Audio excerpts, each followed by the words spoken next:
आज हम लोग बात करेंगे आज हम लोग बात करेंगे आपका पॉलिटी का चैप्टर 11। क्या बात करेंगे आज हम लोग? पॉलिटी के चैप्टर 11। उसमें से हम क्या देखेंगे? उसमें से हम देखेंगे अमेंडमेंट ऑफ द कॉन्स्टिट्यूशन। क्या है अब ये अमेंडमेंट? इसके बारे में हमें क्या करना है, इसके बारे में हमें आज डिटेल देखना है कि किस तरीके से कॉन्स्टिट्यूशन में हमने इससे पहले देखा कि अमेंडमेंट, बहुत सारे अमेंडमेंट हुए। ठीक है, संविधान में क्या हुए? बहुत सारे अमेंडमेंट हुए, लेकिन वो अमेंडमेंट का क्या प्रोसेस है, क्या प्रोसीजर्स है, कहाँ से आया? ठीक है, ऐसा क्या जरूरत पड़ गया अमेंडमेंट का जो कि हमें अमेंडमेंट करना पड़ा? ठीक है, तो इन सारे सवालों को लेकर के हमें क्या देखना है आज? हमें ये देखना है कि किस तरीके से कॉन्स्टिट्यूशन का अमेंडमेंट हम कर सकते हैं, या क्या विधि है अमेंडमेंट करने का, कॉन्स्टिट्यूशन को अमेंड करने का क्या तरीका है। ठीक है, तो हम इसमें देखेंगे मेनली हमारे पास क्या होगा। मेनली हमारे पास तीन तरह के टाइप्स ऑफ अमेंडमेंट है कि तीन तरीके से हम क्या कर सकते हैं, अपने संविधान में, अपने कॉन्स्टिट्यूशन में अमेंडमेंट ला सकते हैं, या तीन तरीके से हम अमेंड कर सकते हैं संविधान को। क्या क्या? पहला है बाय सिंपल मेजोरिटी। किस तरीके से कर सकते हैं? फर्स्ट फर्स्ट कर सकते हैं हम लोग bye simple majority. Simple majority से हम क्या कर सकते हैं? अमेंडमेंट कर सकते हैं। दूसरा हम कर सकते हैं bye special majority. Bye special majority. ठीक है, और तीसरा किस तरीके से कर सकते हैं?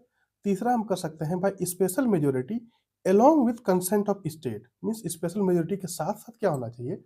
साथ साथ हमारे पास क्या होना चाहिए? स्टेट का कंसेंट होना चाहिए कि स्टेट क्या बोल रहा है, स्टेट भी उसके साथ इन्वॉल्व हो। That means by special majority, bye special majority, bye special majority along with consent of state, along with consent of state। State का क्या कंसेंट होगा, उसके साथ साथ हमें क्या करना है? उसके साथ साथ हमें ये तीन तरह के क्या है, तीन तरह के हमारे पास अमेंडमेंट करने का तरीका है कि हम क्या कर सकते हैं, हम संविधान को ये तीन तरीके से हम अमेंड कर सकते हैं। तो लैंग्वेज के थ्रू अगर हम देखें, like any other written constitutions, the constitution of India also provides for its amendment in order to adjust itself to the changing conditions and needs. Means कहने का मतलब है कि जो भी दूसरे दूसरे जो रिटन कॉन्स्टिट्यूशंस है उसके अकॉर्डिंग क्या है, अगर हम इंडिया के कॉन्स्टिट्यूशंस में ये भी प्रोवाइड कर दें कि किस तरीके से क्या कर सकते हैं, अमेंड कर सकते हैं, किस तरीके से एडजस्ट कर सकते हैं अपने आप कॉन्स्टिट्यूशंस को, किस तरीके से हम अपने ज़रूरत के हिसाब से या अपने चेंजिंग कंडीशन के हिसाब से क्या कर सकते हैं, हम उसको चेंज कर सकते हैं अपने संविधान को। जिस जिस तरह से दूसरे दूसरे देश में रिटन कॉन्स्टिट्यूशंस है, उन उन देशों में भी क्या है, उन देशों में भी हमारे पास क्या है, उन देशों में भी अमेंडमेंट करने का तरीका है। उसी तरीके से हमारे देश में भी क्या होना चाहिए कि नीड के अनुसार, चेंजिंग सिचुएशन के अनुसार क्या होना चाहिए, ये हमारे साथ साथ साथ वो उसको क्या कर सकते हैं, अमेंड कर सकते हैं। ठीक है, however the procedure laid down for its amendment is neither as easy as in Britain nor as difficult in USA। देखिए, कहने का मतलब है कि हमारे हमारे संविधान में जो प्रोसीजर दिया गया है अमेंडमेंट करने का, ना तो वो ब्रिटेन की तरह इजी है कि हाँ कोई भी आदमी आया, ऐरा गैरा आया, कोई भी आदमी आया और क्या किया, कॉन्स्टिट्यूशन को चेंज कर दिया, संविधान को चेंज कर दिया। और ना ही यूएसए की तरह डिफिकल्ट है जो कि बहुत सारा चेंज करने में प्रोसीजर लगेगा, या फिर बहुत डिफिकल्ट है संविधान को चेंज करना या अमेंड करना। ठीक है, चेंज करने का मतलब ये नहीं कि पूरा संविधान चेंज करना है। चेंज करने का मतलब है कि अमेंड करना। दैट मीन्स क्या कर सकते हैं हम, किसी भी आर्टिकल को लेकर के हम क्या कर सकते हैं उसमें, according to the needs of the people, according to the situation, क्या सिचुएशंस है उसके अकॉर्डिंग, संविधान की क्या ज़रूरत है, हमारे लोगों की क्या ज़रूरत है। देखिए, संविधान किसके लिए? संविधान हमारे लिए, दैट मीन्स देश के लोगों के लिए। अब लोगों के ज़रूरत के हिसाब से ही हम चेंज कर सकते हैं उसको। ठीक है, तो कहने का मतलब है कि ये सारी चीज़ों को मद्देनज़र रखते हुए हम किस तरीके से संविधान को चेंज कर सकते हैं। ना तो वो ब्रिटेन की तरह है जो कि बहुत ईज़िली चेंज हो जाता है, ना तो वो यूएसए की तरह है जो कि बहुत डिफ़िकल्टी से चेंज होगा। ठीक है, 2 बातें होगी। In other words, the Indian constitution is neither flexible nor rigid but A synthesis of both. Indian constitution कैसा है, ना तो ज़्यादा फ्लेक्सिबल है, ना रिजिड है, लेकिन दोनों का मिश्रण है, दैट मीन्स दोनों का सिंथेसिस है। ज़्यादा फ्लेक्सिबल भी नहीं है इंडियन कॉन्स्टिट्यूशन कि हाँ कोई भी आकर के चेंज कर सकता है, और ना ज़्यादा रिजिड है जो कि क्या कर सकता है, जो कि कोई भी चेंज नहीं कर सकता। ठीक है, तो दोनों का क्या है, दोनों का मिक्सअप है, दैट मीन्स फ्लेक्सिबल भी नहीं है और रिजिड भी नहीं है।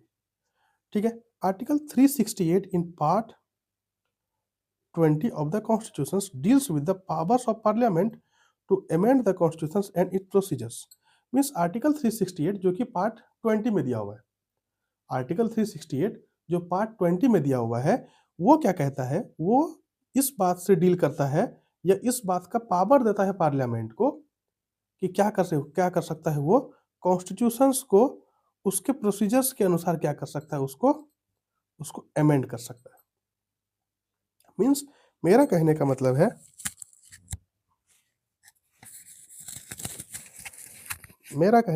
है, कि आर्टिकल 368 क्या करता है, पार्लियामेंट को पावर देता है, पार्लियामेंट को ये उतना कैपेबल बनाता है कि पार्लियामेंट क्या कर सकता है, इन चीज़ों को कॉन्स्टिट्यूशन को क्या कर सकता है, अमेंड कर सकता है। ठीक है, it states that the parliament may be in exercise of its constituent power amend by way of addition, variations or repeal any provision of the constitutions in accordance with the procedure laid down for the purpose। Means ये क्या state करता है, या ये article 368 क्या दर्शाता है, article 368 ये दर्शाता है कि पार्लियामेंट क्या कर सकता है कि इस कॉन्स्टिट्यूएंट पावर को क्या कर सकता है, एक्सरसाइज कर सकता है।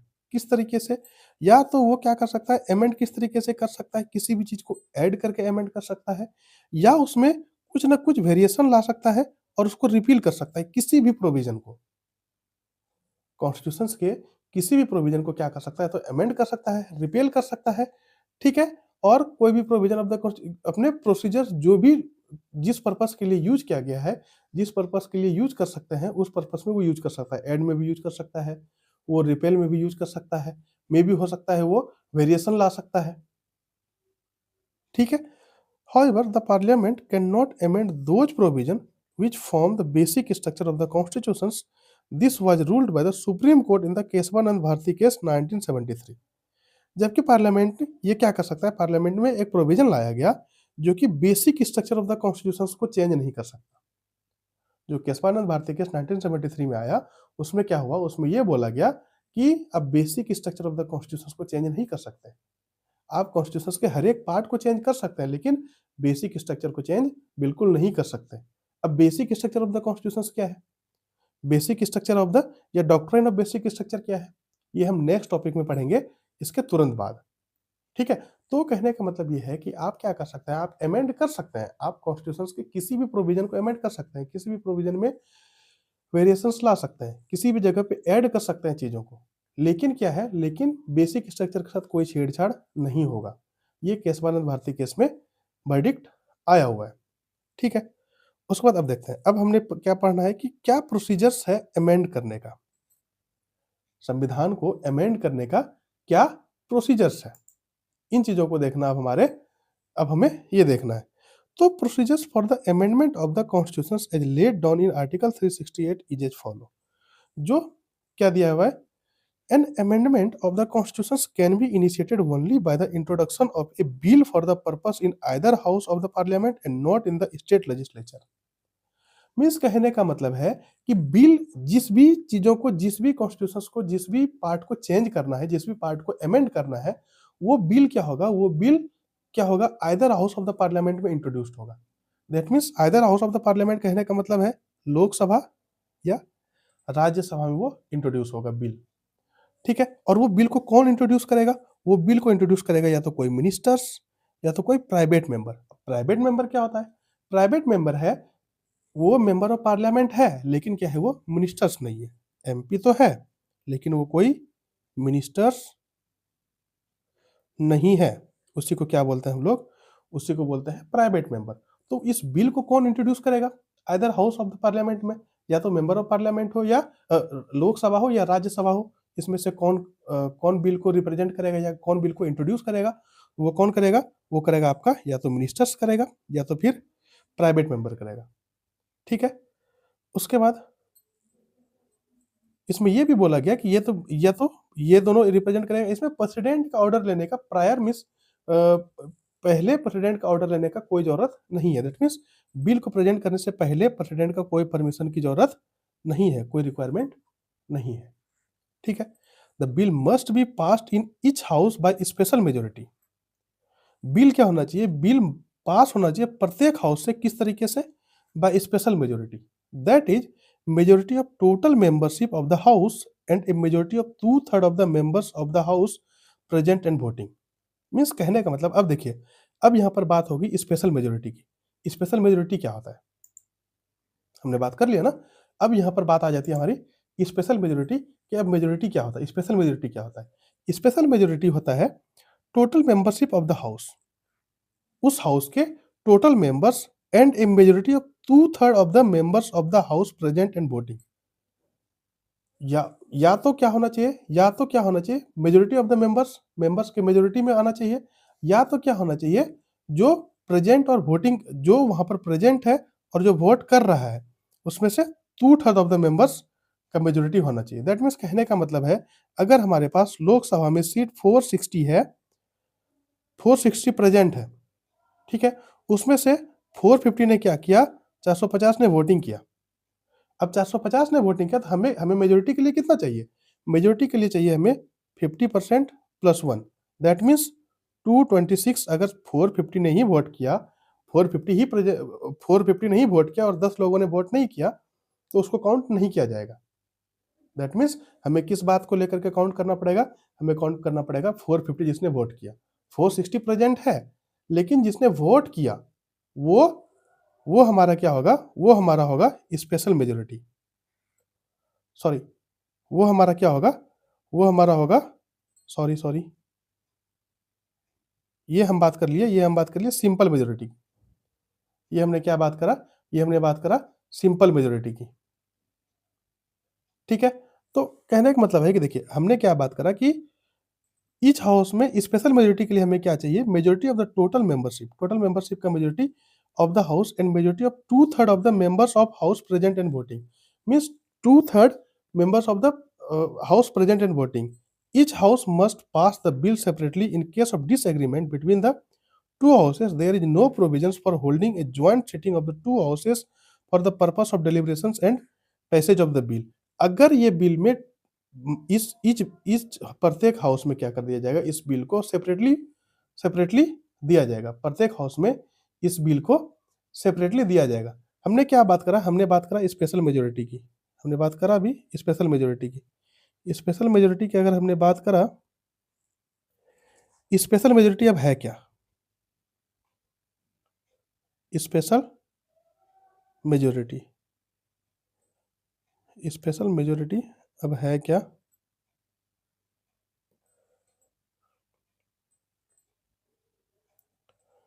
स्पेशल मेजोरिटी में है majority of 2/3 of the members present and voting. Special majority क्या है? Majority of 2/3 of the members present and voting. जो प्रेजेंट है और वोट कर रहा है, वही है स्पेशल मेजोरिटी। दैट मीन्स अगर हमारे पास लोकसभा और राज्यसभा की बात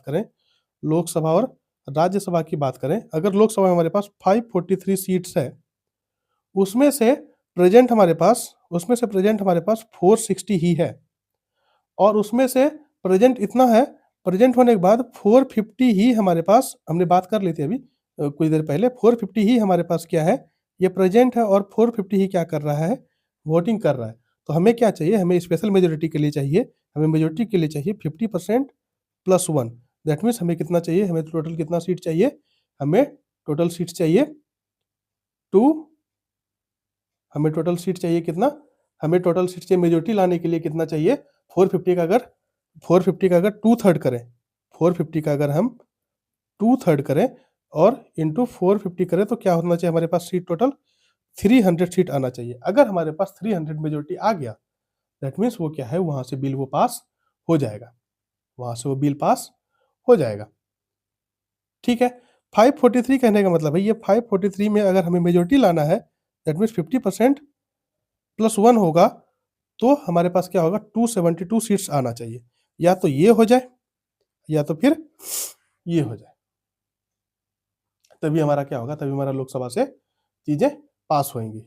अब आते हैं राज्यसभा पे। राज्यसभा पे मान लिया जाए हमारे पास 240 सीट्स है। 240 सीट्स में मेजोरिटी के लिए हमें क्या चाहिए, 50% प्लस 1, दैट मीन्स 125 सीट्स चाहिए। ठीक है, उसमें से 125 सीट्स में से क्या है हमारे पास, 185 प्रेजेंट है और 153 ने क्या किया, वोटिंग किया। अब इसका हम 153 का टू बाई थर्ड लाना है। 2/3 इंटू 153, हमारे पास कितना आना चाहिए, 102 सीट्स आने चाहिए, तभी ये क्या होगा, तभी ये स्पेशल मेजोरिटी से पास होएगा। ठीक है, इसमें क्या होगा, अब्सेंट या वैकेंसीज को क्या, अब्सेंट या वैकेंसीज को अभी हम देखते हैं अब्सेंट और वैकेंसीज का क्या है। ठीक है, तो ये बात होगी हमारी स्पेशल मेजोरिटी की। ठीक है, अब है सिंपल मेजोरिटी। सिंपल मेजोरिटी में क्या है, सिंपल मेजोरिटी, सिंपल मेजोरिटी में क्या है, सिंपल मेजोरिटी में क्या है, majority of the members present and voting. इसमें 2/3 की बात नहीं है, majority of the members, majority of the members present and voting, जितना मेंबर्स प्रेजेंट है और कितना ने वोट किया उसके अकॉर्डिंग। लोकसभा में मान लिया जाए, लोकसभा में हमारे पास सीट 460 है, 460 प्रेजेंट है, उसमें 450 ने वोट किया, हमारे पास कितना चाहिए, हमारे पास इस सिंपल मेजोरिटी के लिए क्या चाहिए, सिंपल मेजोरिटी के लिए चाहिए 50% प्लस 1, दैट मीन्स हमारे पास क्या चाहिए, 226 सीट चाहिए। ये है हमारा सिंपल मेजोरिटी। अब है तीसरा तीसरा बात हमने क्या करा, तीसरा बात करा हमने special majority, special majority plus half of state legislature, plus half of state legislature, state legislature. ये क्या कहता है, ये कहता है कि हमारे पास देखिए हाफ ऑफ, एक तो स्पेशल मेजोरिटी हो ही गया, स्पेशल मेजोरिटी हमने पहले देख लिया था, प्लस हाफ ऑफ मीन्स अगर 28 स्टेट है तो हमारे पास क्या होना चाहिए, हमारे पास टोटल 14 स्टेट का क्या होना चाहिए, स्टेट लेजिस्लेचर का क्या होना चाहिए, सपोर्ट होना चाहिए, तभी वो क्या होगा, तभी वो तीसरे कैटेगरी में आएगा। आ गया समझ, स्पेशल मेजोरिटी क्या है, सिंपल मेजोरिटी क्या है, और special majority plus half of state legislature, ये तीनों को हमने एक्सप्लेन कर दिया। अब अगर हमने बात करना है, अब अगर हमने बात करना है,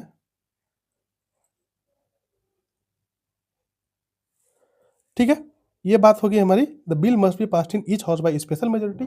स्पेशल मेजोरिटी के साथ क्या होगा, वो ईच हाउस में पास होगा बिल, जिसमें के total membership of the house and a majority of 2/3 of the members of the house present and voting. इस total membership of the house का 2/3 ऑफ द मेंबर्स प्रेजेंट हो और वोटिंग करे, तभी वो स्पेशल मेजोरिटी में काउंट होगा। Each house must pass the bill separately, प्रत्येक हाउस क्या करेगा, अपने अपने बिल को प्रत्येक हाउस में सेपरेटली पास किया जाएगा। ठीक है, इन केस ऑफ डिसएग्रीमेंट, अगर डिसएग्रीमेंट का केस आया, उस बिल को मिस, ऐसा कोई नियम नहीं है कि हाँ ज्वाइंट कर दिया दोनों को, लोकसभा और राज्यसभा को, और फिर बिल पास कर दिया, ऐसा कोई प्रोविजन नहीं है। ठीक है, if the bill seeks to amend the federal provision of the constitution, it must also be ratified by the legislatures of the half of the state by simple majority, that is a majority of the members of the house present and voting. इस कहने का मतलब है, अगर bill में कोई federal provisions है, federal provisions कहने का मतलब है कि अगर सेंटर और स्टेट में पावर का डिस्ट्रीब्यूशन हो रहा है, मींस सेंटर और स्टेट में पावर का डिस्ट्रीब्यूशन हो रहा है, तो वहां पर क्या होगा, वहां पर स्टेट लेजिस्लेचर का भी 50% पार्ट होनी चाहिए, 50% क्या होना चाहिए, half of the state legislature भी उसको सपोर्ट करे, half of the state legislature भी वहां प्रेजेंट हो, या उसको दैट मीन्स मेजोरिटी में लाए, तभी वो फेडरल सिस्टम में कोई चेंज या अमेंड कर सकते हैं। ठीक है, after duly passed by both the house of the parliament and ratified by the state legislature where necessary, the bill is presented to the president for the asset. उसके बाद जैसे ही दोनों हाउस में पास हो गया, तो बिल को क्या करना है, प्रेसिडेंट के पास एसेंट के लिए, कंसेंट के लिए प्रेजेंट करना है। यहाँ प्रेसिडेंट साहब आप देख लो, इस बिल को पास करना है, मीन्स मेनली साइन के लिए पास करना है, अप्रूवल के लिए प्रेसिडेंट के पास देना है। ठीक है, the president must give his or her assent to the bill, he or she can neither withhold his or her assent to the bill nor return the bill for reconsideration of the parliament। Means president के पास ये अधिकार नहीं है कि वो क्या करे, वो उस बिल को विथहोल्ड करे या रोक के रखे या फिर उस बिल को रिटर्न कर दे। इसके पास ये अधिकार नहीं है। उनको क्या करना है, उनको उस पर साइन देना ही है। The 24th constitutional amendment act of 1971 made it obligatory for the president to give his or her assent to a constitutional amendment bill. Means 24th amendment act जब आया 1971 में, तो उसमें क्या बोल दिया गया, प्रेसिडेंट के पास ये ऑब्लिगेटरी कर दिया गया, मीन्स प्रेसिडेंट को ये जरूरी कर दिया गया कि आपको क्या करना है, कॉन्स्टिट्यूशनल अमेंडमेंट बिल पे क्या करना है, कॉन्स्टिट्यूशनल अमेंडमेंट बिल पे आपको अपना एसेंट देना ही देना है। आप उसको रिटर्न नहीं कर सकते या उसको विथहोल्ड नहीं कर सकते। ठीक है, आप उसको रिटर्न नहीं कर सकते या उसको विथहोल्ड नहीं कर सकते। ठीक है, उसके बाद फिर after the president assent the bill becomes an act. President ने जैसे साइन किया वो बिल किस में कन्वर्ट हो गया, वो बिल एक्ट में कन्वर्ट हो गया। That is A constitutional amendment act and a constitution stands amended in accordance with the terms of the act. और कॉन्स्टिट्यूशन किस तरीके से उस अमेंडमेंट के थ्रू क्या हो जाएगा, उस अमेंडमेंट के थ्रू ये बातें शुरू हो जाएगी। उस अमेंडमेंट के थ्रू क्या उसमें अमेंड किया गया है उसके अकॉर्डिंग बातें होना फिर शुरू होगी। ठीक है, अब है types of amendment. Types of amendment हमने देख लिया था। टाइप्स ऑफ अमेंडमेंट में क्या है, article 368 provides for two types of amendment, that is by special majority and parliament and also through the ratifications of the half of the state by simple majority. हमने special majority को भी देखा और half of the state ने जो ratify किया simple majority के through वो भी देखा। ठीक है, but some other articles provide for the amendment of certain provision of the constitutions by simple majority of the parliament, that is majority of the members of each house present and voting. Means कुछ कुछ bill ऐसे हैं जो कि simple majority से भी पास हो जाते हैं। जैसे में सिंपल मेजोरिटी का क्या कहने का मतलब है कि कितने लोग वहाँ प्रेजेंट है और कितने ने वोटिंग करा, present and voting, that means 50% से अबव 50% प्लस 1 होना चाहिए आपको एक सिंपल मेजोरिटी होने के लिए। ठीक है, तो सिंपल मेजोरिटी से भी क्या हो सकता है, बिल पास हो सकता है। ठीक है, similar to the ordinary legislative process, किस तरीके से है, जो ऑर्डिनरी लेजिस्लेटिव प्रोसेस है उसी के सिमिलर है। ठीक है, notably these amendments are not deemed to be amendments of the constitution for the purpose of article 368।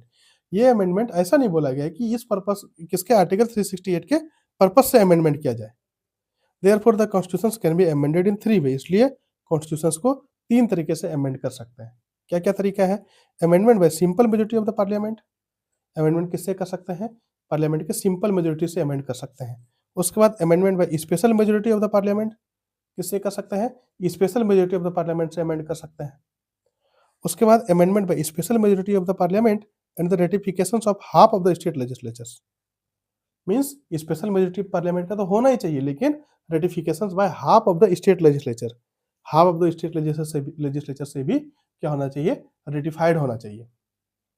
ठीक है, उसके बाद by simple majority of the parliament से किस तरीके से हम बिल को आगे बढ़ाएंगे, a number of provision in the constitution can be amended by simple majority of the two house of the parliament outside the scope of article 368। Article 368 के बाहर का जो स्कोप है उस स्कोप से हम क्या कर सकते हैं, सिंपल मेजोरिटी से क्या कर सकते हैं, कुछ कुछ चीज़ों को पास कर सकते हैं, कुछ कुछ चीज़ों को अमेंड कर सकते हैं। अब क्या क्या है वो, क्या क्या प्रोविजन को हम अमेंड कर सकते हैं आर्टिकल 368 से बाहर रह करके या सिंपल मेजोरिटी से, किस किस चीज़ों को। पहला है एडमिशन और establishment of new state, new state का एडमिशन या फिर इस्टेब्लिशमेंट अगर हम कर रहे हैं वो सिंपल मेजोरिटी से भी क्या हो जाएगा, हमारा वो चेंज हो जाएगा या हमारा अमेंड हो जाएगा। Formation of new state and alteration of areas, boundaries or name of existing state, abolition or creation of legislative councils of state. ठीक है, second schedule emolument, allowance, privileges and so on the president, governor, speaker, जजेज ETC. Means कितना salary होगा, कितना allowance होगा, क्या प्रिविलेजेज मिलेगा किसको, गवर्नर, प्रेसिडेंट, स्पीकर और जज को, ये सब भी क्या हो सकता है, ये सब भी आपका सिंपल मेजोरिटी से क्या हो सकता है, अमेंड हो सकता है। Quorum in parliament, salaries and allowance of the members of parliament, MP का क्या सैलरीज होगा, किस तरीके से उसको अलाउंस मिलेगा, ये सब भी क्या हो सकता है, ये सब भी सिंपल मेजोरिटी से पास हो सकता है। Rules of procedures in parliament, privileges of the parliament, its members and its committees, use of English language in parliament, number of puisne जज in the supreme court. Puisne जज का कहने का मतलब है कि सुप्रीम कोर्ट में कितने जज को हम एक चीफ जस्टिस से कितने जज को नीचे हम रख सकते हैं। ठीक है, तो ये सारी चीजें क्या हो सकता है, सिंपल मेजोरिटी से भी पास हो सकता है। और क्या क्या हो सकता है, conferment of more jurisdictions on the supreme court में सुप्रीम कोर्ट के जुडिक्शंस में और क्या क्या स्टेट आ सकता है या और क्या क्या हम उसके जुडिक्शंस में इंक्रीज कर सकते हैं, ये भी हम सिंपल मेजोरिटी से क्या कर सकते हैं, ये भी सिंपल मेजोरिटी से हम पास कर सकते हैं। ठीक है। Use of official language, citizenship acquisition और टर्मिनेशन, सिटीजनशिप का एक्वाइजेशन और टर्मिनेशन के बारे में भी हम बात कर सकते हैं। Elections to parliament and state legislature, parliament और स्टेट लेजिस्लेचर का इलेक्शन कैसे होगा। Delimitation of constituencies, union territories, fifth schedule, administration of scheduled area and scheduled tribes, sixth schedule, administration of tribal area, ये सब हम क्या कर सकते हैं, ये सब हम एक simple majority of the parliament से क्या कर सकते हैं, अमेंड कर सकते हैं। अब स्पेशल मेजोरिटी किसको किसको चाहिए, स्पेशल मेजोरिटी के लिए चाहिए the majority of the provisions in the constitution need to be amended by special majority of the parliament, that is a majority of the total membership of the each house and a majority of 2/3 of the members of the each house present and voting. हमने ये बात कर ली थी special majority क्या है। ठीक है। The expression total membership means the total number of members comprising the house irrespective of fact whether there is vacancies और absence मीन्स वैकेंसीज और एब्सेंटीज को हटा करके कितना प्रेजेंट है और कितना वोट कर रहा है, उस बात के ऊपर डिपेंड करता है। ठीक है। उस बात के ऊपर क्या करेगा, उस बात के ऊपर ये बातें डिपेंड करेगा कि कितना अब्सेंट और वैकेंसीज है, उसको हटा करके, उसको हटा करके। ठीक है। Strictly speaking, the special majority is required only for voting at the third reading stage of the bill, but by way of abundant causation, the requirement for special majority has been provided for in the rules of the houses in respect of all the effective stage of the bill. Means सभी stage effective stage of the bills पे क्या चाहिए, rules चाहिए, effective rules चाहिए। अब ये provision किस किस किन किन चीज़ों को इंक्लूड कर सकता है, जैसे फंडामेंटल राइट्स को अमेंड करना है तो वहाँ पर स्पेशल मेजोरिटी चाहिए। जैसे डायरेक्टिव प्रिंसिपल्स को अमेंड करना है डीपीएसपी को, वहाँ पर क्या क्या चाहिए, वहाँ पर भी स्पेशल मेजोरिटी चाहिए। और all other provisions which are not covered by the first and third category, और सभी वो कैटेगरीज जो कि फर्स्ट सिंपल मेजोरिटी से चेंज नहीं कर सकते और special majority of the parliament and consent of the state के अलावा जो भी चीज़ें हैं, जो भी बिल बच गया वो किस में होगा, वो स्पेशल मेजोरिटी से हम अमेंड कर सकते हैं, बिना स्पेशल मेजोरिटी को अमेंड नहीं होगा। ठीक है। अब हम तीसरे नंबर से किस तरीके से अमेंड कर सकते हैं, bye special majority of the parliament and consent of state. Means जो भी स्पेशल मेजोरिटी होगा उसके साथ साथ क्या चाहिए उसके साथ साथ क्या चाहिए, हमें कंसेंट चाहिए। इसका आपका half of the state, state क्या करेगा, स्टेट इसको रेटिफाई करेगा। ठीक है। Those provisions of the constitutions which are related to the federal structure of the polity can be amended by a special majority of the parliament and also with the consent of half of the state legislature by a simple majority. Sorry, वो provision संविधान का जो कि federal structure से related है। Federal structure कहने का मतलब है अगर सेंटर और स्टेट में क्या हो रहा है, सेंटर और स्टेट में अगर पावर का डिवीजन हो रहा है, सेंटर और स्टेट में अगर पावर डिवाइड हो रहा है तो वहां पर क्या होना चाहिए, वहां पर देखिए सेंटर क्या करेगा, सेंटर जाता जाता सेंटर क्या करेगा, पावर को, स्टेट के पावर को बढ़ाएगा या तो स्टेट के पावर को स्टेट के पावर को घटाएगा। तो इसमें तो स्टेट का होना जरूरी है ना, जिसके लिए काम हो रहा है स्टेट के लिए ही काम हो रहा है। अब स्टेट के लिए ही काम हो रहा है, अगर मान लीजिए मेरे लिए काम हो रहा है तो वहां पर मेरे को होना जरूरी है। तो कहने का मतलब है कि अगर स्टेट की बातें हो रही है तो स्टेट का प्रेजेंट होना जरूरी है। इसलिए बोला गया कि अगर जैसे रेटिफिकेशन या फिर फेडरल स्ट्रक्चर की बात हो रही है, मीन्स पावर डिस्ट्रीब्यूशन की अगर बात हो रही है सेंटर और स्टेट में, वहां पर क्या होना चाहिए, वहां पर half of the state present होना चाहिए। ठीक है। If one or some of all the remaining state take no action on the bill, it does not matter the moment half of the state give their consent. Means कहने का मतलब है कि half of the state को consent देना पड़ेगा कि हाँ ये सही है या फिर नहीं है। The formality is completed, therefore there is no time limit within which the state should give their consent to the bill. मतलब कोई टाइम लिमिट नहीं रखा गया कि हाँ इतने टाइम में ही आप स्टेट क्या कर सकता है, कंसेंट दे सकता है। कोई इसका टाइम लिमिट नहीं है, आप ज़्यादा दिन तक भी रख सकते हो या आप तुरंत भी दे सकते हो कंसेंट, स्टेट तुरंत भी कंसेंट दे सकता है, ज़्यादा दिन भी रख सकता है। ठीक है। The following provisions can be amended in this way, क्या क्या कौन कौन से प्रोविजन अमेंड हो सकता है इन चीज़ों में। Elections of the president and it's manner, किस तरीके से इलेक्शन होगा प्रेसिडेंट का और किस तरीके से होगा, ये इसमें स्टेट का जरूरी चाहिए स्पेशल मेजोरिटी के साथ साथ। Extent of the executive power of the union and the state, union centre और स्टेट के बीच में जो एग्जीक्यूटिव पावर है उसको अगर हम क्या कर रहे हैं, उसको अगर हम एक्सटेंड कर रहे हैं तो वहां पर क्या चाहिए, वहां पर स्टेट का होना जरूरी है। Supreme court and high court, distribution of legislative powers between the union and the state, union और स्टेट के बीच में जो लेजिस्लेटिव पावर है उसका अगर सेपरेशन हो रहा है, डिस्ट्रीब्यूशन हो रहा है, वहां पर भी क्या होना चाहिए, वहां पर भी स्टेट का प्रेजेंट होना जरूरी है। ठीक है। Goods and service tax council, any of the list of the seventh schedule representations of state in parliament, power of parliament to amend the constitution and its procedures, इन सब जगह पे क्या होना चाहिए, इन सब जगह पे 50% स्टेट का रेटिफिकेशन होना चाहिए, 50% स्टेट क्या करेगा, स्टेट रेटिफाई करेगा। ठीक है। उसके बाद देखिए ये अब अमेंडमेंट के साथ साथ क्या हुआ, इसमें बहुत सारे क्रिटिसिज्म आए, बहुत सारे क्रिटिक्स ने क्या किया, इसको क्रिटिसाइज किया। क्या क्या क्रिटिसाइज किया, इसमें पहला, critics have criticise the amendment procedures of the constitution in the following ground, किसके ग्राउंड पे किया, there is no provision for the special body like constitutional conventions or constitutional assembly for amending the constitution. Means कहने का मतलब, critics का कहने का मतलब है कि जिस तरीके से दूसरे देश में क्या किया गया है, दूसरे देश में कॉन्स्टिट्यूशनल कन्वेंशन रखा गया है, कॉन्स्टिट्यूशनल असेंबली रखा गया है, ताकि वो, उसका क्या काम है, कॉन्स्टिट्यूशनल कन्वेंशन और कॉन्स्टिट्यूशनल असेंबली का ये काम है, वो क्या करे, वो सिर्फ अमेंडमेंट के ऊपर बात करे कि हाँ ये अमेंडमेंट सही है या गलत है। तो हमारे संविधान में क्या गया है, हमारे संविधान में इन सबको कॉन्स्टिट्यूशनल कन्वेंशन या फिर कॉन्स्टिट्यूएंट असेंबली को नहीं रखा गया है, ये एक क्रिटिसिज्म है। ठीक है।